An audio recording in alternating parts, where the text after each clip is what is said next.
আমরা পদ্মা সেতু নিয়ে কথা বলবো না, কি নিয়ে কথা বলবো? আমরা কি ওনার কাপড় চোপড় নিয়ে কথা বলবো? দীর্ঘদিন উনি আইন অঙ্গনে অত্যন্ত সফলতার সাথে প্র্যাকটিস করেছেন। উনি আমার কথার যুক্তি না পেয়ে শেষমেশ সংসদে আমার পোশাক নিয়ে আলোচনা হবে কিনা এই ধরনের অভব্য কথা ওনার মুখ থেকে আমরা আশা করি না। এখানে সংসদ নেত্রী আছেন, তিনিও নারী, মাননীয় স্পিকার আপনি আছেন, আপনিও নারী।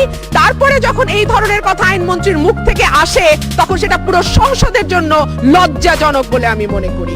মাননীয় সদস্য বেগম রুমিন ফারহানা, মহিলা আসন 50, 2 মিনিট। মাননীয় স্পিকার, আমার পূর্ববর্তী প্রতিটি বক্তায় 2 থেকে 3 মিনিট বাড়তি সময় পেয়েছে।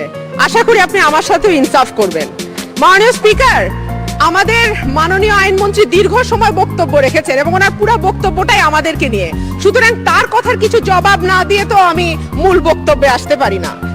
যুক্তিবিদ্যার খুব বেসিক একটা লজিক্যাল ফ্যালাসি হচ্ছে অ্যাডোমিনাম ফ্যালাসি, অর্থাৎ ব্যক্তিগত আক্রমণ। যখন কিছু আর বলবার থাকে না, কোনো যুক্তি আর দেবার থাকে না, পাল্টা কিছু লজিক্যাল কথা বলার থাকে না, তখন ব্যক্তিগত আক্রমণ আসে। দীর্ঘদিন উনি আইন অঙ্গনে অত্যন্ত সফলতার সাথে প্র্যাকটিস করেছেন। উনি আমার কথার যুক্তি না পেয়ে শেষমেশ সংসদে আমার পোশাক নিয়ে আলোচনা হবে কিনা এই ধরনের অভব্য কথা ওনার মুখ থেকে আমরা আশা করি না। এখানে সংসদ নেত্রী আছেন, তিনিও নারী, মাননীয় স্পিকার আপনি আছেন, আপনিও নারী। তারপরে যখন এই ধরনের কথা আইনমন্ত্রীর মুখ থেকে আসে তখন সেটা পুরো সংসদের জন্য লজ্জাজনক বলে আমি মনে করি। ওনাকে মনে করিয়ে দেই, পদ্মা সেতু নিয়ে ওনারা চাইলে আলোচনা করতেই পারেন এবং সেই আলোচনার জন্য একটি দিন নির্ধারিত হয়েছিল। 147 বিধিতে আলোচনা হয়েছে, সরকারি দলের সকল সদস্য মোটামুটি সেই আলোচনায় অংশ নিয়েছেন, আমরাও আলোচনায় অংশ নিয়েছি। তারপরেও পুরো বাজেট অধিবেশন যেহেতু এই পদ্মা এবং বিএনপি কে নিয়ে হয়েছে, সুতরাং এটা বাজেট অধিবেশন না বলে আমি প্রস্তাব করেছিলাম এর নাম পদ্মা অধিবেশন রাখবার জন্য। আইনমন্ত্রী নানান কথা বলতে গিয়ে একটু ভুলভাল কথাও বলে ফেলেছেন।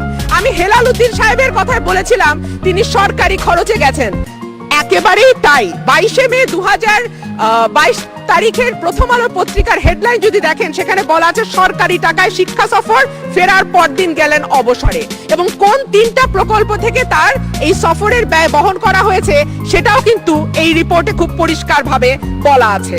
মাননীয় আইনমন্ত্রী 2014 এবং 2018 সালের নির্বাচনকে জাস্টিফাই করার জন্য কেবল একটি লাইন ব্যবহার করেছেন, সেটা হচ্ছে এই দুটো নির্বাচন সুষ্ঠু হয়েছে।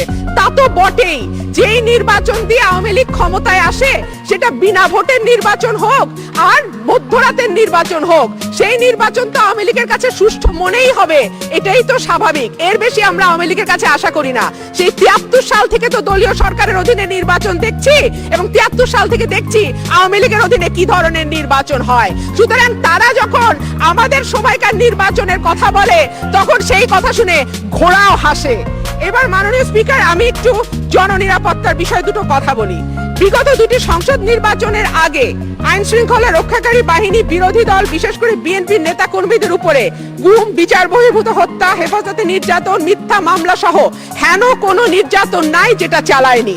এবং 2018 নির্বাচনের আগে বিশেষ করে প্রথম আলোতে আমরা দেখেছি যে ভয়ঙ্কর সেপ্টেম্বর নামে একটি মানে লিড নিউজ প্রকাশিত হয়েছে, যেখানে দেখা গেছে যে বিএনপির মৃত ব্যক্তি, হজে যাওয়া ব্যক্তি, বিদেশে থাকা ব্যক্তি, অসুস্থ ব্যক্তি, তাদের নামে মামলা দিয়ে, গায়েবী মামলা দিয়ে, মিথ্যা মামলা দিয়ে একেবারে জেরবার করে ফেলা হয়েছে।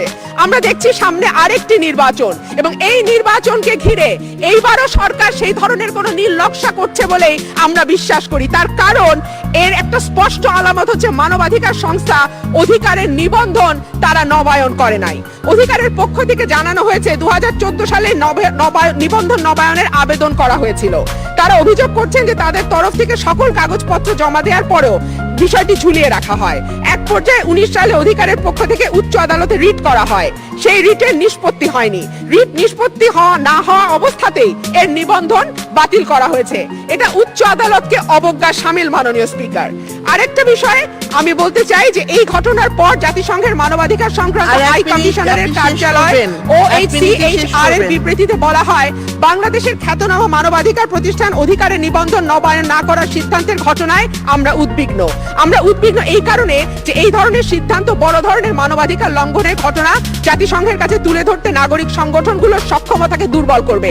অর্থাৎ এই যে মানবাধিকার সংগঠনগুলোর উপর চাপ, তাদের উপরে প্রচ্ছন্ন হুমকি, এটার একটাই কারণ যাতে এই দেশে যে মানবাধিকার লঙ্ঘনের ঘটনাগুলো ঘটছে, গুম, বিচার বহির্ভূত হত্যা হচ্ছে, আইন শৃঙ্খলা রক্ষাকারী বাহিনী এই ধরনের বিভৎস অপরাধের সঙ্গে সরাসরি জড়িয়ে যাচ্ছে, সেই বিষয়টি যেন জাতীয় এবং আন্তর্জাতিক পরিমণ্ডলে তুলে ধরতে গিয়ে মানবাধিকার সংস্থাগুলো দুইবার চিন্তা করে। অর্থাৎ নাগরিক সমাজকে চাপে রাখা, বিরোধী দলকে চাপে রাখা, ভিন্ন মতকে চাপে রাখার পর এখন মানবাধিকার যে সংস্থাগুলো আছে তাদের উপরও এক ধরনের প্রচ্ছন্ন হুমকি এবং চাপ গত কয়েক বছর ধরে আমরা দেখছি।